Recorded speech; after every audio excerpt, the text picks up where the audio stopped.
Hey y'all, hey, welcome back to Cooking with the Jacobs. Y'all, we are finally back again with another new video. Today your girl is gonna make some homemade meatballs and gravy with some mushrooms in there too. I think I'll put a little mushroom in there. And then also we're gonna make like some mashed potatoes and I have some leftover what is it? Leftover mac and cheese too. So we'll have that, and then I'll do some spinach. Okay, but this video is how I make my homemade meatballs. So if you guys want to see how that goes, then stay tuned. So boom, y'all, if you stay tuned, and clearly you want to see how your girl makes these meatballs. Okay, so listen.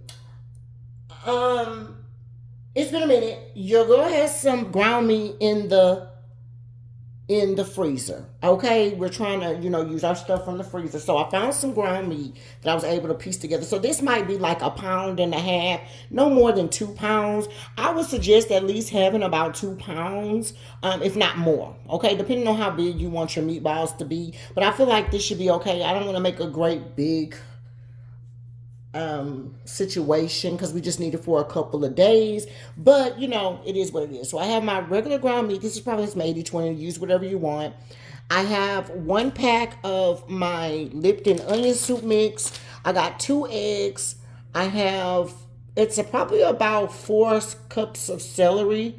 I'm saying 4 cups, I'm sorry, 4 stalks of celery cut up. If you don't have celery, you don't need it. I just needed to use it before it went bad. So that's what we're going to use. We also have a half of a red bell pepper in here, as well as a half of a green bell pepper, large. You can use either color if you want. And if you prefer more bell peppers, then you can use a whole one instead of a half. And then this is 1 whole onion diced up, okay? I also have my garlic breadcrumbs. I have 2 because this one is almost out, so just in case I need it, that one is there. I got the garlic and herb kind, but you guys can definitely use whatever kind you want. I also thought that I would spice it up a little bit with these baby Bella mushrooms, y'all.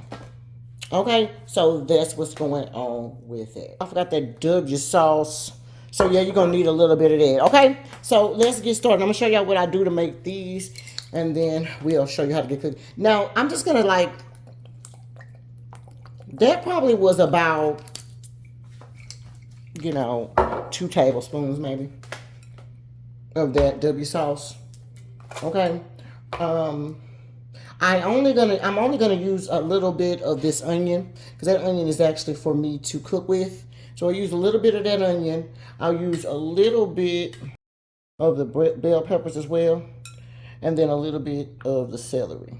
Okay, just to have it a little bite in our inside of our, what am I trying to say, inside of our ground meat. Okay, now let's talk about seasonings. Now, however you guys like to season your ground meat, I suggest that's what you do. I'm going to be using the Jacobs season blend that I mixed up, but it doesn't really matter what you use. But pretty much it's going to be like seasoned salt, garlic powder, onion powder,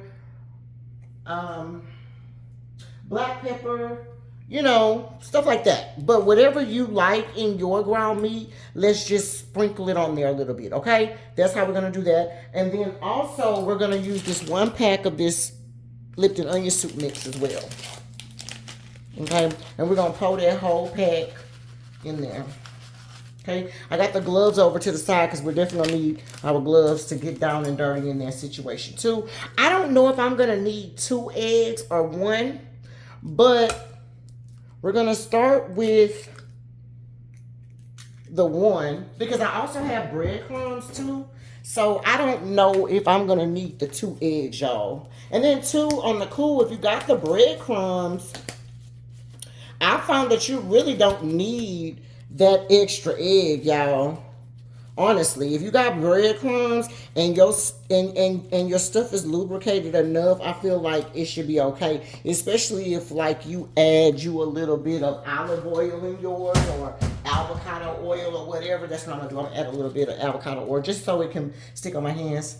So just pour it on top of there. Just probably like a tablespoon worth or whatever. I put my gloves on because you're going to have to get down and dirty before I add the breadcrumbs. I just want to see where we are, y'all. So we're going to kind of mix this in.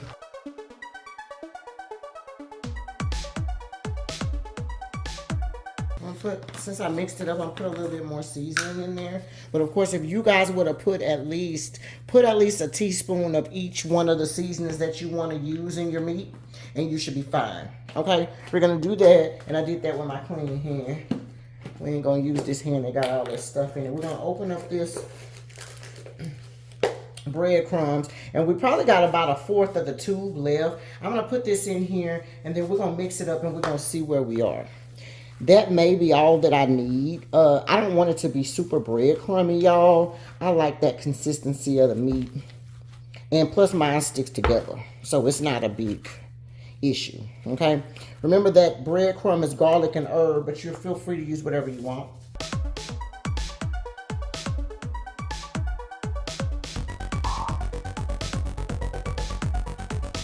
Okay, so yeah, y'all, I feel like that looks pretty good. And I just put one egg in there. You know, if you feel like, I haven't used the whole thing of these breadcrumbs either, but I feel like I'm okay. Okay, the only thing that I don't feel like I'm gonna need it, y'all. So I'm just gonna leave them like that. Okay, I am gonna add a little bit more of the olive oil so that when I roll it on my hands, that it'll be easy to roll. I got a couple plates on the side, and then I'm gonna show you guys how to roll a couple, how I roll a couple, and then I'll come back when I have them all rolled. Okay, all I do is I get like a tablespoon like this.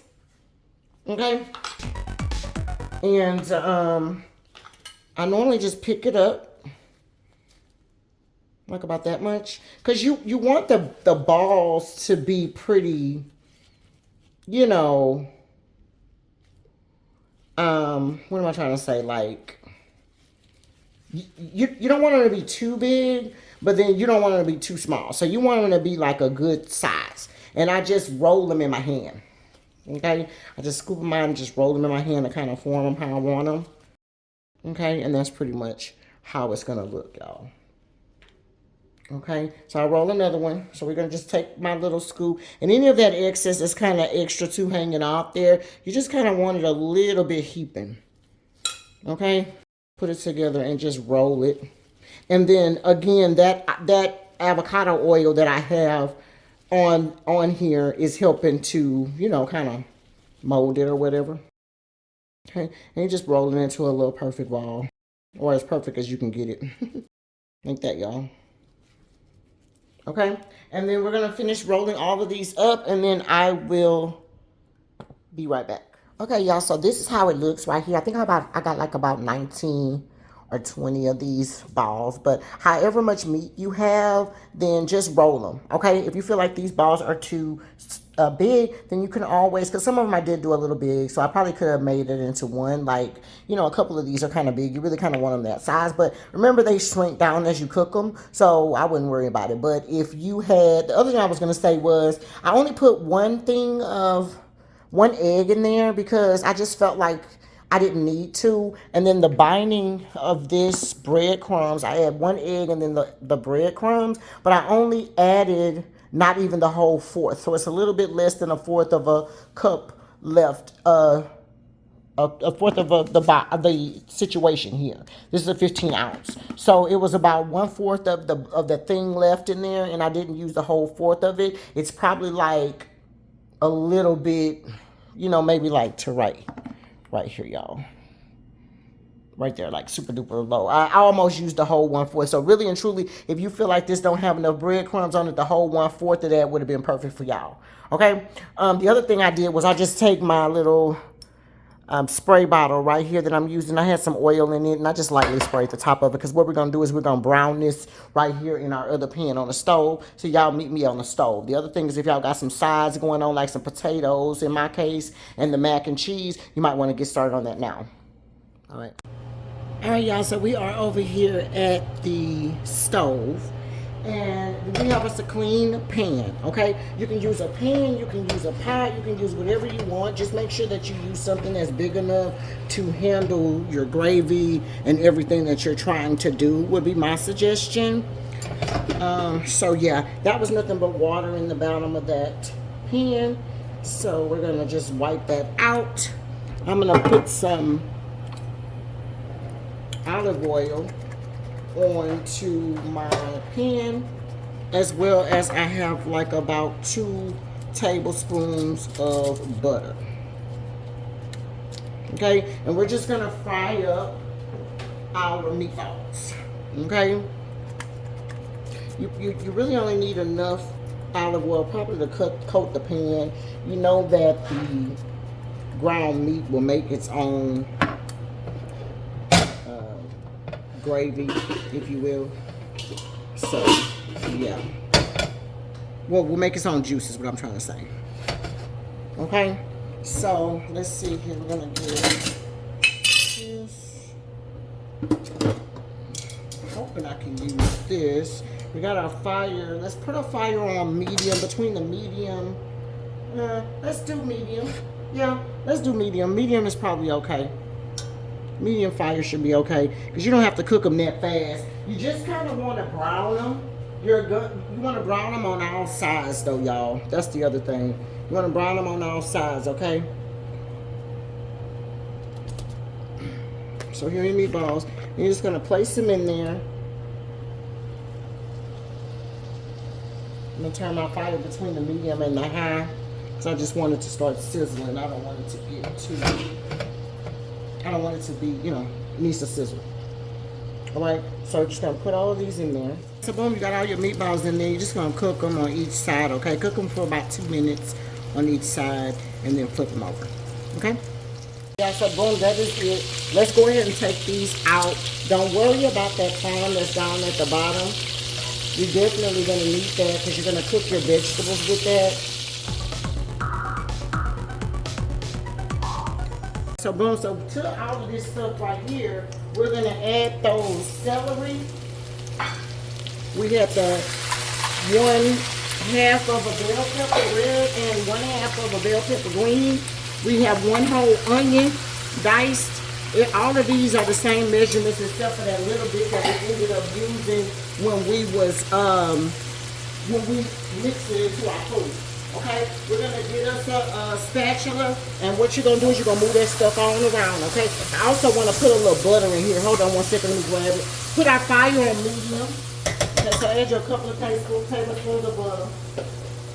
Really, if you don't want butter in yours, you don't have to do that. This right here will be plenty. Okay, saute your stuff around and kind of scrape the bottom right there, that fawn and stuff up. Okay, once that fawn and stuff starts coming up, then you also gonna saute you some, excuse me, I'm gonna saute me some those mushrooms that I have. Okay, now the mushrooms, these mushrooms are some baby Bella mushrooms, but of course if you don't like mushrooms, you definitely can do it without it. You don't have to have it, okay? I just, you know, we don't mind, and I'm just doing something different for the video, so I added some mushrooms, okay? But if you don't feel it, if you don't like mushrooms, then feel free to disregard it, okay? Or if you feel like baby Bellas, you should use a different kind, feel free to use whatever kind you want. Okay, we're gonna use half of that. Okay, and we're gonna saute all this stuff together. Okay, gonna saute that for about 2 or 3 minutes, and we'll be right back. All right, so that's been going for about 2 or 3 minutes. Okay, we're gonna go ahead and we're gonna lightly season our vegetables with that mixture. So whatever you put on your beef at first, go ahead and put it on there now. Okay, if that was onion powder, garlic pepper powder, seasoned salt, you know, whatever it was that you used on that beef at first, reuse it again right here. Only use about 1/2 of a teaspoon each though, okay? Then you're gonna get you some garlic. Y'all know how we feel about garlic. This is just some old butter, so don't mind that. We're gonna take that and we're gonna put us about 2. We're gonna put 3. Y'all know I love this garlic. I don't know why I got this little bitty thing. Y'all know how I feel about garlic. I was getting this garlic, honestly, just to suffice for a particular meal that I had. I was supposed to get some from Sam's, the big jar. Your girl ain't been back. Well, I've been to Sam's, but I didn't get it, Lord. So yeah. All right. So we're gonna saute in there. You know, saute that garlic in there. Okay, just a little bit, y'all. Yes, Lord, baby. Okay, gonna saute that in there. And then, so we're gonna saute it in there. Now, what we're gonna do now is we're gonna go ahead and we're gonna add some flour to this mixture. Okay, before we add anything back in, we're gonna add some flour to this mixture. This is 1/4 of a cup of flour. I feel like we may need, let's do one and 1/2 of a, so 1/4 of a cup and then another half of that 1/4 of a cup. Okay, we're gonna mix this in. Remember, our stuff needs to be on a medium. Just continue stirring it. You want to kind of cook that flour in there so it can kind of get that coloring that you want on it. Okay, because this is going to be the color of your gravy that you're going to make. Okay, or that we're going to make. Now, if I have some beef broth, that's what I'm going to want to use. Or if you have some beef bouillon, you can use beef bouillon and just use water. Okay, but let's mix this in. You're gonna mix it in for about, a minute or two. It's gonna try to get stuck on the bottom. You don't want it to get stuck on the bottom. You want to just make sure you keep stirring it, y'all. Okay, now just for the sake of this video, I do have a thing of beef broth and I do have my bouillon. I always keep me some beef bouillon as well as some chicken bouillon, y'all. I love that particular aspect. So just make sure you stir that in there. And if you want to only use beef broth, you can, okay? You're just probably going to have to use this whole thing. And just mix it in there. And what you're going to do is you want to bring this up to a boil, okay? And this is going to be your gravy that you're going to use to put your beef back in there, okay? But not right now. You want to cook this for a few minutes. Of course, you're going to have to cook it, raise your fire up is what I would do. And then add your beef broth a little bit at a time, making sure that you stir and everything. And so it can cut some of that salt. I'm not gonna don't waste everything all around like me, y'all. Be careful. But so that it'll cut some of that salt, what I'm gonna do is I'm gonna add some water, because y'all know that those beef broths have a lot of salt in there. So I'm gonna fill up my container with 4 cups. But you shouldn't need about 4 cups, okay? I already used about 2 cups of the beef broth, and then I'm going to use about 2 cups of water, I think, as well. And we're going to bring it up to a boil. We're going to taste to make sure it tastes okay, and then we're going to drop in those meatballs. Okay, we're going to just spin that out just a little bit, stir it around, because remember, all of that flour is, that's how thick you want your gravy, okay? So it starts off thick. You thin it out, let it cook out, and then what'll happen is it's gonna thicken back up, right? So at this point we're at, that's 2 cups of water. So all together that was 2 cups of beef broth, 2 cups of regular water, y'all. Okay, 2 cups of beef broth, 2 cups of regular water. That's where we are, all right? And right now I have about 2 liters worth of liquid in this particular pan right here. Hey, if anybody needs measurements, but I feel like I'm going to put another cup of water in here, and then we're going to go ahead and we're going to bring this up to a boil, and let me see where we are, and then I will come back. All right, so boom, y'all, we are back, and we are to the boiling situation, right? Now, remember, you needed to have tasted your stuff, your gravy, all right? If it don't taste the way you want to taste it, that would be the last ditch effort for you to put some flavor into your stuff. Now, don't forget that you've already seasoned your meatballs, okay? So you don't want to over season it now. Keep that in mind, all right? And then we're going to just drop our meatballs back in there. You're going to drop all that juice and everything back in there as well. All right, and just stir that in. You're going to bring your fire down to between the medium and the low. More medium than low, y'all. Cover it up. And we're going to cook this for, let's cook it for maybe 20 minutes, y'all. Not, just long enough for it to kind of thicken up. We're going to see what it's doing. I'm going to put it on medium. So once you drop that stuff in there, kind of drop the temperature down. But it's already looking thick. Okay, so we don't want to add too much water to it. We're going to cover it and let it kind of simmer a little bit keep in mind what you're doing, okay? And then we'll be back. Let's cook it for let's put the timer on 15 minutes, y'all. And just see where we are. And if we need 5 more minutes, then that's what we'll do. Okay? Y'all, so here we are with the 5 minutes. It's cooked for the 20 minutes total. Alright, I just cut it off. This little grease right here on the side, you can cipher that out or whatever the case may be, but other than that, this is pretty much what it looks like. I'll do a final plate up here shortly. But that gravy is thick. Okay, we're gonna let it sit for about 5 minutes before we start serving it, you know, and that'll help it to tighten up a little bit as well while we're finishing cooking up our spinach. And we'll do a final plate up. Okay, y'all, so boom, this is the final plate up. Here are my meatballs and gravy with the mashed potatoes, the mac and cheese, and the sauteed spinach. All right, cooking with the Jacobs.